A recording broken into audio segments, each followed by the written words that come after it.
Welcome to CBSE English Teacher. Let's look at the line by line explanation of the lesson Deep Water for Class 12 English. Let's begin with the lesson now. A few years later, when I came to know the waters of the Cascades, I wanted to get into them. And whenever I did, whether I was wading the Titan or bumping river or bathing in warm lake of the Goat Rocks, the terror that had seized me in the pool would come back. It would take possession of me completely. My legs would become paralyzed. Icy horror would grab my heart. Cascades means waterfall, and wading means walking with effort through water. After some years, William came to know of a waterfall and wanted to go in it. Whenever he went for swimming in different rivers like the Titan, Bumping River, warm lake of the Goat Rocks, the fear of water returned. It would grab him completely, disable his limbs and grab his heart. This handicap stayed with me as the years rolled by. In canoes on main lakes, fishing for landlocked salmon, bass fishing in New Hampshire, trout fishing on the Deschutes and Metolius in Oregon, fishing for salmon on the Columbia at Bumping Lake in the Cascades. Wherever I went, the haunting fear of the water followed me. It ruined my fishing trips, deprived me of the joy of canoeing, boating, and swimming. Handicap means a circumstance that makes progress or success difficult. Canoes means small boats. Ruined means destroyed. And deprived means to take away. The fear of water remained with William as he grew up. On the boating trips to different lakes in the Maine region, New Hampshire, Deschutes, Metolius, Columbia, Bumping Lake, where he fished different varieties of fish, namely salmon, bass, and trout, the fear followed him. His fishing trips were destroyed as he did not enjoy boating and swimming due to the fear. I used every way I knew to overcome this fear, but it held me firmly in its grip. Finally, one October, I decided to get an instructor and learn to swim. I went to a pool and practiced 5 days a week, an hour each day. The instructor put a belt around me. A rope attached to the belt went through a pulley that ran on an overhead cable. He held on to the end of the rope and we went back and forth across the pool, hour after hour, day after day, week after week. On each trip across the pool, a bit of the panic seized me. Each time the instructor relaxed his hold on the rope and I went under, some of the old terror returned and my legs froze. It was 3 months before the tension began to slack. Then he taught me to put my face under water and exhale and to raise my nose and inhale. I repeated the exercise hundreds of times. Bit by bit I shed part of the panic that seized me when my head went under water. Cable means thick rope. Slack means to reduce. Shed means removed. Panic means fear and seized means gripped. William tried to get rid of the fear but was unable to. Finally, in the month of October, he hired an instructor to teach him swimming. He would practice for an hour each day, 5 days a week. William describes the learning process. The instructor put a belt around his waist. The belt was attached to a thick rope. The rope went through an overhead pulley and was held by the instructor. It ensured that in case William drowned, the instructor would pull him out. William swam across the length of the pool for several weeks. Whenever the instructor loosened the rope, he went down into the water and the fear would return. It would immobilize his legs. It was after 3 months of practice that William got comfortable. Then the instructor taught him to breathe in the water. He taught him to put his face under the water and exhale his breath. He was taught to raise his nose out of the water and inhale. William practiced several times. Gradually, he got rid of the panic that would grab him when he put his head under the water. Next, he held me at the side of the pool and had me kick with my legs.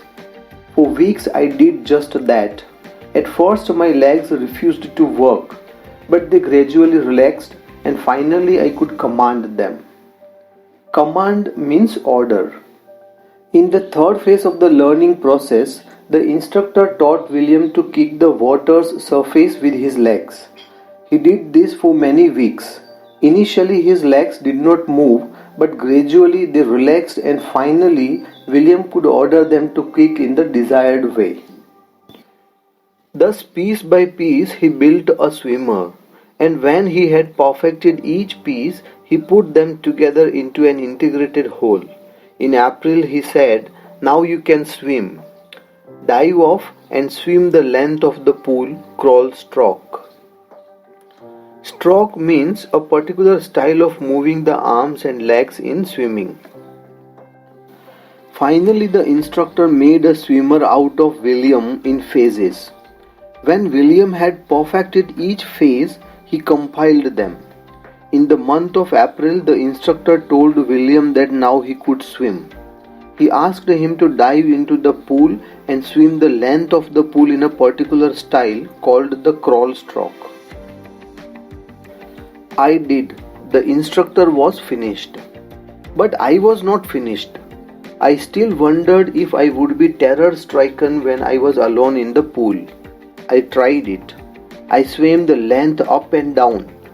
Tiny vestiges of the old terror would return. But now I could frown and say to that terror, "Trying to scare me? Yeah. Well, here is to you. Look." And off I would go for another length of the pool. Vestiges means traces. William swam and the classes came to an end. He had not overcome the fear yet and wondered if the terror would grab him when he would be alone in the water. He tried to swim alone in the pool. The terror returned in small phases, but now, as he knew how to swim, he faced the terror with confidence. He swam another length of the pool. This went on until July, but I was still not satisfied. I was not sure that all the terror had left, so I went to Lake Wentworth in New Hampshire, dived off a dock at Triggs Island, and swam 2 miles across the lake to Stamp Act Island. I swam the crawl, breaststroke, side stroke, and backstroke. Only once did the terror return. When I was in the middle of the lake, I put my face under and saw nothing but bottomless water. The old sensation returned in miniature. I laughed and said, "Well, Mr. Terror, what do you think you can do to me?" It fled and I swam on. Miniature means small size. William swam like this till the month of July but was not satisfied. He wanted to be sure that all of the fear had left him. So he went to Lake Wentworth in New Hampshire, dived into it from Triggs Island, and swam for 2 miles up to Stamp Act Island. He swam in different styles: crawl, breaststroke, side stroke, and backstroke. The terror returned only once when he was in the middle of the lake. When he put his head under water, he saw water all around and the fear returned.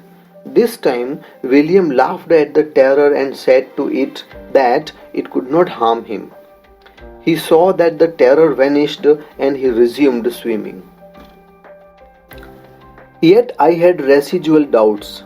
At my first opportunity, I hurried west, went up the Teton to Conrad Meadows, up the Conrad Creek Trail to Mead Glacier, and camped in the high meadow by the side of Warm Lake.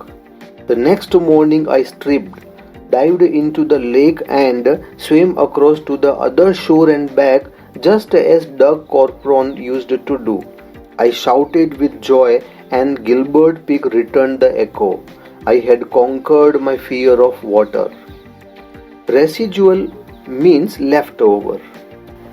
Douglas still had some doubt about the fear, so he hurried towards the western direction. He went up the Titan, reached the Conrad Meadows, walked up the Conrad Creek Trail to Mead Glacier. He camped at the meadow by the warm lake. The next morning he wore the swimming costume and dived into the lake. He swam across it to the other end and returned just like the famous American Doug Corcoran used to do. He shouted with joy as he had overcome his fear. His voice resounded as the mountain peak named Gilbert Peak reverberated it. He had overcome the fear. The experience had a deep meaning for me, as only those who have known stark terror and conquered it can appreciate. In death there is peace. There is terror only in the fear of death, as Roosevelt knew when he said, "All we have to fear is fear itself." Because I had experienced both, the sensation of dying and the terror that fear of it can produce. The will to live somehow grew in intensity. At last I felt released, free to walk the trails and climb the peaks and to brush aside fear. The experience had a great importance in William Douglas' life. He realized that death was peaceful and only the fear of death was fearful.